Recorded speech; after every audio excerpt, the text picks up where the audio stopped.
Thanks for joining me, I'm Aaron Rutten, and today we're going to be exploring the palette knives brush pack I created for Krita. You can download these from my website at aaronrutten.com. The first brush that we'll take a look at is a mountain knife because this brush creates a nice base that you can paint on top of with some of these other brushes. For my color, I want to select a darker bluish color so that it fits into this blue sky. And what's important to know about these brushes is that they react to the tilt of your pen. So if I'm pointing my pen this direction, my dab goes this direction and I get a flat mark. But if I point my pen up, then I get a much wider mark. So I can get these really dynamic strokes that change shape depending on how I'm pointing my pen. So if I keep my pen pointed up, I'll get this nice sharp edge and I can make it very jagged like this and create mountain shapes and fill them in like so. Now the other cool thing about this brush is that when you use a lighter pressure, you'll get texture and a lighter color. So I can go through here like this and I can sort of imply form on this mountain. As you can see, it starts to build up shape. If I make my color brighter, I can even add other colors to this if I want to brighten it up. Or I can use lighter pressure here to go down along the bottom and create kind of a misty effect. And this brush does not have to be just for painting mountains. You could select an almost white color and you can use it to paint clouds as well. It gives you these really nice fluffy effects if you use light pressure. I've made some undos up until the point to where I keep this silhouette here. Let's go ahead and lock the alpha for this layer. That way when we paint, we can only paint on the silhouette and not onto the background. Let's try this broken knife. I'm going to make my brush a bit smaller so it fits on this peak here. And I'm going to make a stroke like this that kind of curves down. And if I need to, I'll angle my pen. When I use light pressure, I'll get more of this paint break effect, where the paint kind of breaks apart naturally. And you can make your color lighter and go over it multiple times if you like. You get this really nice, natural looking texture. Let's add some details over this. We'll use a broken fine for that. And I'll sample this darker shadow color here. This is also a palette knife. This brush has the same kind of shape, but the texture is much sharper and finer, so I can go over the top of this and break up these patterns to make them even more defined. I'll create a new layer so we can see how it looks on its own. As you can see, the dab is flat, and I can rotate it to get different angles and shapes. It'll also build up on itself if I continue making strokes. These brushes can also be put in the eraser mode, and you can do subtractive painting like this. Let's move on to take a look at Broken Rough. If I paint with this brush, you can see it has really nice impasto effects where the paint looks really thick. And again, I can use lighter pressure or heavier pressure to get more of the effect. Changing the size of the brush will change the scale of the texture. Let's see what the Buildup Knife can do. I'll choose a medium brown color. I'll paint a stroke, and you can see it has that nice broken paint texture. But if we continue to go over the same stroke, it's going to build up darker. What's nice about this is you get all sorts of unintentional effects where the forms build up and there's lighter or darker areas, and it just happens naturally. The opposite of that brush is the Highlight Knife, and it does the opposite where it builds up lighter and lighter. Next, we'll look at the Cliff Knife. We'll choose a medium gray. This brush can do a few different things. If I overlap vertical strokes like this, you'll see that the brush gets lighter and darker. And I can kind of change up the shapes here and get this really nice lumpiness and form. I can go in different directions to make it flow a certain way. I can build it up thicker by rotating my brush different directions. It's very dynamic.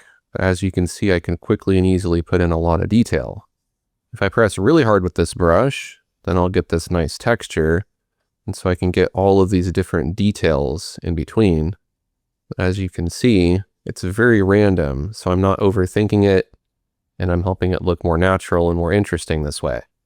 And again, you can go over it multiple times, so if I wanted to add ridges inside of these larger shapes, I can. Or in the darker areas, if I want to build it up and make it look more chunky, I can do that. Then, of course, I can go over it with the other brushes if I want to, and add more texture to it. and make it look more like a natural stone surface. The flat knife is next. This brush is very thin and flat, and if you use lighter pressure, you'll get a thinner mark. Heavier pressure will give you a thicker mark. So one way that you could use this is to create rippling water and create some effects like this. Just kind of letting my hand wander here. And I want to make these features bigger in the foreground. That'll give a sense of perspective. In the background, I just make them thinner and maybe even make my brush smaller. And you can go over it multiple times if you want to add highlights to this. That helps it just look more like natural water. Let's add some shadows too underneath it here, and it'll help it look more like little ripples. This brush isn't just for water. You can also use it for drawing grass blades and other features that are thin and fine like this. Because this brush is flat and you can rotate it, you can get grass blades that just have more character.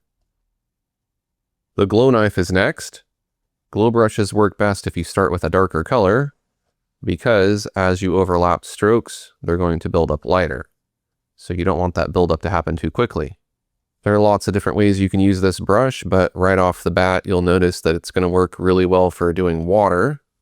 I'll just go over this multiple times and build up highlights in some areas. If you want to make your color a bit brighter, you can make those highlights more intense. And then of course you could go over it with the flat knife and white to put in some very bright highlights here and there. Skipping past these ones we've already looked at, we have the oily knife.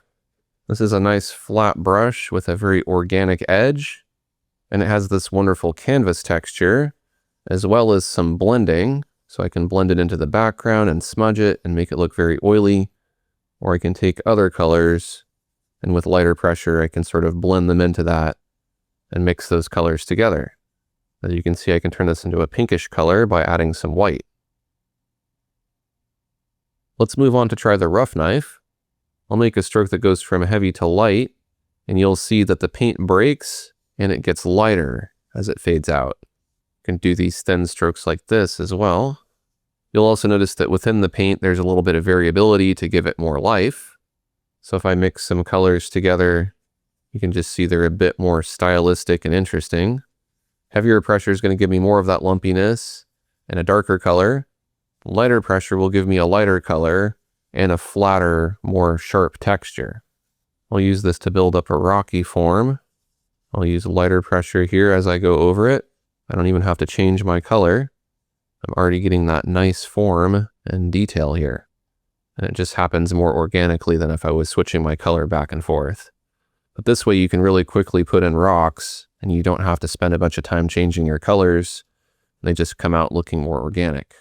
And again, these are just quick demonstrations. You would want to add more to them with other brushes to complete the look.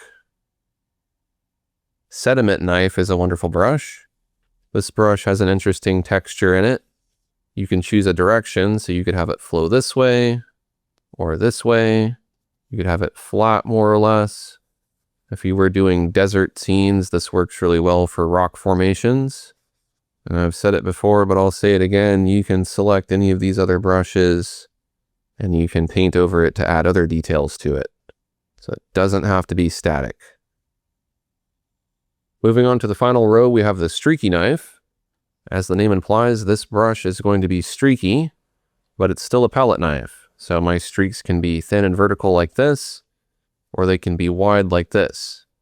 If you press lighter, you're going to get lighter paint. And as you increase your pressure, that paint is going to get thicker and darker. So again, this gives you the opportunity to get all sorts of forms and textures just by randomly varying your pressure. If I select a cloudy color, I can use this to put in random cloud shapes without a whole lot of effort. If I use lighter pressure here near the top, I'm going to get lighter areas of the clouds. If I use firmer pressure, I can add a shadow to the bottom and then just kind of mix it together like so. If I want to make my color lighter and add some highlights to that, I can very easily do that with light pressure. I want to make my brush smaller. And you're not stuck with just this brush pack. You can of course combine this with other brushes. I might want to use one of my blenders, such as the oily blender, to go over this and soften it. So I did the bulk of my shapes in detail with the palette knife, but then I can come in here with a blender and soften it and make it into a softer stroke.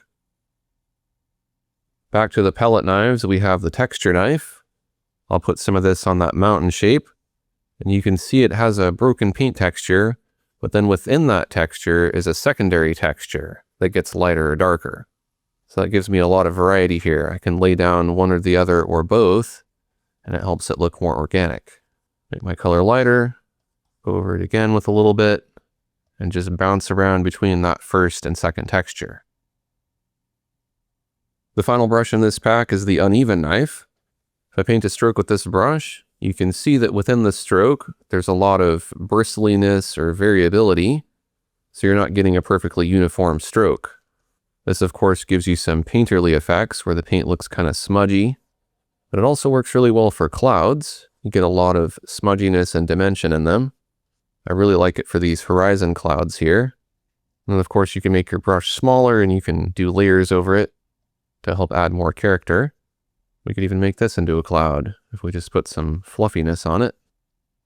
And I just want to mention that I haven't even shown you the full extent of what these brushes can do. You can experiment with them and probably come up with all sorts of stuff that I would have never thought of. That's all for this demonstration. If you're interested in this brush pack, you can download it from my website at aaronrutten.com. I'll put a link in the video description. Thanks for watching, and I'll see you next time.